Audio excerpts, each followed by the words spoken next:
사실 당신 정치적인 역량은 굉장히 좀 답답하고 찌질해. 이 얘기를 지금 하고 싶었던 거거든요. 김표현 같은 경우에는 재미있게 사안마다 다 코멘트를 하잖아요. 끊임없이 대중의 시선을 놓지 않습니다. 그런 게 정치적인 영향력이 되는데, 저는 보통 때는 존재감이 없잖아요.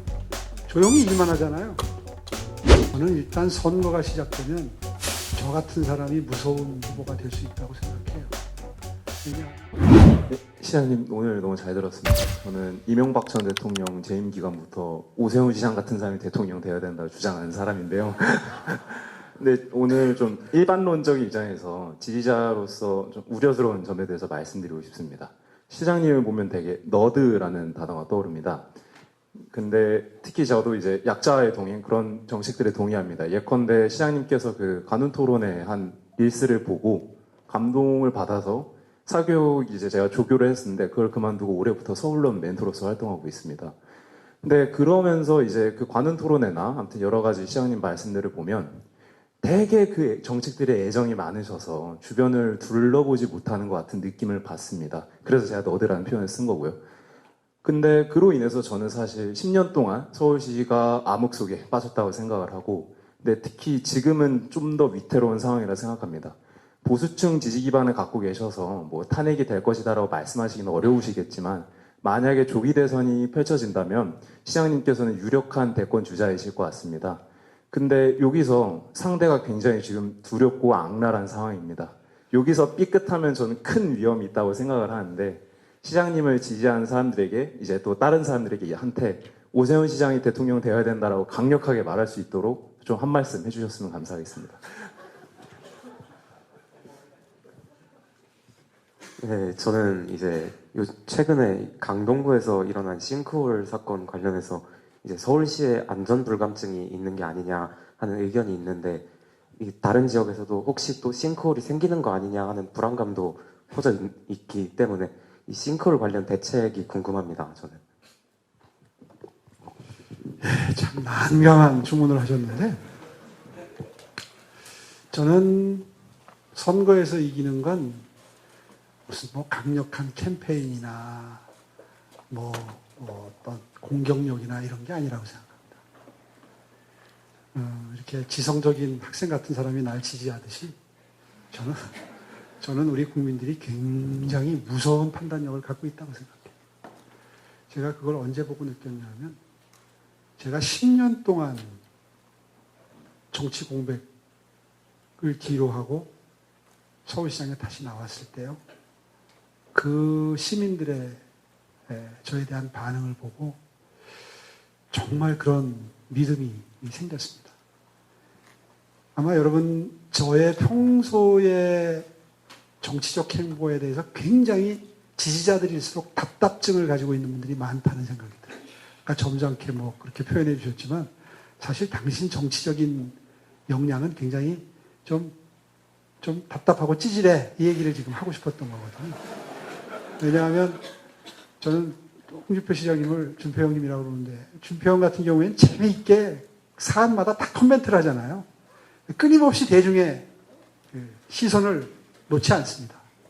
그런 게 정치적인 영향력이 되는데, 저는 보통 때는 존재감이 없잖아요. 조용히 일만 하잖아요. 그런 제 정치적인 스탠스가 굉장히 답답하게 느껴질 수 있는데, 저는 일단 선거가 시작되면 저 같은 사람이 무서운 후보가 될 수 있다고 생각해요. 왜냐하면 제가 이렇게 자신 있게 오늘 한 시간 제가 가진 비전을 설명을 했는데, 지금까지도 그렇고 앞으로도 그렇고 아마 이 장소에서 계속 이른바 대권 주자로 분류되는 사람들을 부를 텐데, 전 자신 있습니다. 비전 체계에 관한 한. 이런 얘기 와서 할 수 있는 사람은 없을 거예요, 앞으로도. 지금까지도 아마 없었을 거라고 생각해요. 저는요, 우리 국민들이 물론 뭐 포퓰리스틱하게 반응하는 분들도 계시지만 다 지켜볼 거 지켜봅니다. 전 그런 믿음으로 정치를 해요. 그래서 평소에 제가 뉴스에 잘 안 나와요. 최근 들어서 명태균 덕분에 좀 많이 나오지. 잘 안 나와. 요즘에 저에 대해서 이름을 자주 봤다는 분들이 많이 늘어났어요. 전 명태균이 효자라고 생각하는데, 원래 정치인은 부고기사 외에는 다 도움된다는 거거든요. 기사만 나오면. 어쨌거나 지켜봐 주십시오. 제가 이제 만약에 대선이 치러지는 상황이 되면 그때부터는 이제 일단 당내 경쟁이 시작될 거 아니에요. 당내 경쟁이 시작되면 그때부터는 당내에서는 이겨줄 후보 찾습니다. 제가 그런 말을 가끔 합니다. 속 시원한 정치라고요. 일 잘할 정치는 달라요. 속 시원하게 상대방을 늘 두드려 패주는 정치인하고 실속 있게 국민들을 하루하루를 즐겁고 행복하게 실속 있게 해줄 정치인은 다른 거예요. 우리 국민들 그거 구분한다고 저는 믿기 때문에 제가 그렇게 범생이처럼 정치를 하는 겁니다. 그걸로 답변이 됐으면 좋겠고요. 싱크홀은 그렇습니다.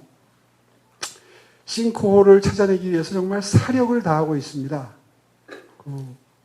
GPR 시스템이라고 해서 요즘에는 장비가 좋아져서요. 과학이 좋아져서 땅 밑을 투시를 해서 봅니다.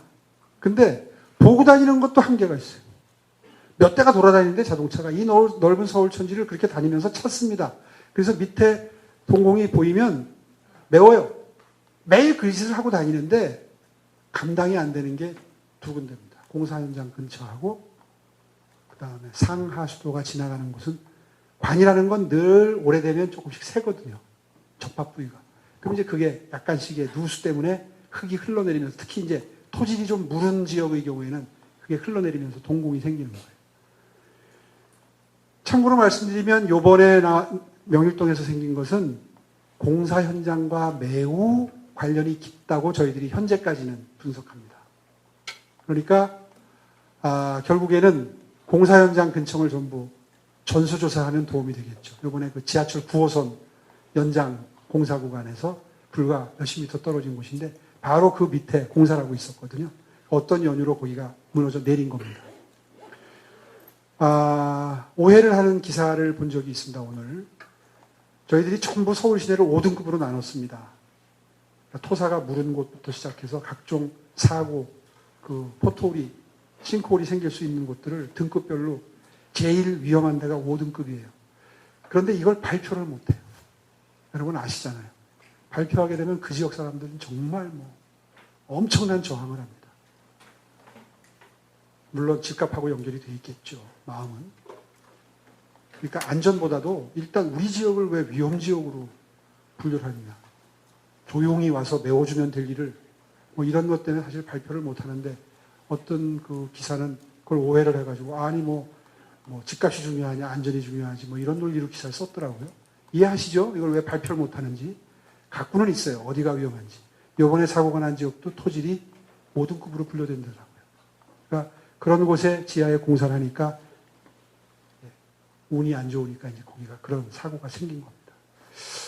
하여튼 사력을 다하고 있습니다. 그래서 지금 그와 관련된 그 조직을 지금도 있지만 팀 단위로 있지만 그거를 과 단위로 승격을 시켜서 좀 더 인력을 보강을 하고 기계도 좀 더 보강을 해서 더 많이 돌아다니면서 미연에 방지할 수 있는 시스템도 도입할 거고요.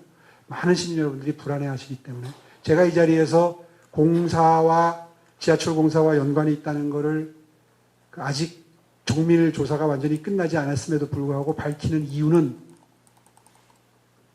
원인을 모르면 다 불안해하실 것 같아서 운전하시는 분들은 가면서 여기 꺼지는 거 아니야 이런 생각 하실까봐 그래서 제가 일부러 공사 현장과 지금 현재까지 밝혀진 정밀 조사는 안 했지만 밝혀진 걸 일부러 말씀을 드리는 겁니다. 이 자리에서. 그걸 양해해 주시고요. 어쨌든 정밀 조사 해봐야 정확한 원인이 나옵니다. 근데 상하수도가 또 오래돼서 상하수도 다 바꾸라고 그러는데 이미 바꾸고 있어요. 안 바꾸는 게 아니에요. 계속 바꾸고 있어요. 제가 10년 전에 시작할 때도 거의 80% 바꿨습니다. 상수도관 특히 노후된 주철관을 다 바꿨어요. 그러니까 계속해서 도시는요 인프라에 투자를 안 하면 낙후됩니다. 그러니까 계속해서 하고 있다는 거 오해 안 하셨으면 좋겠어요.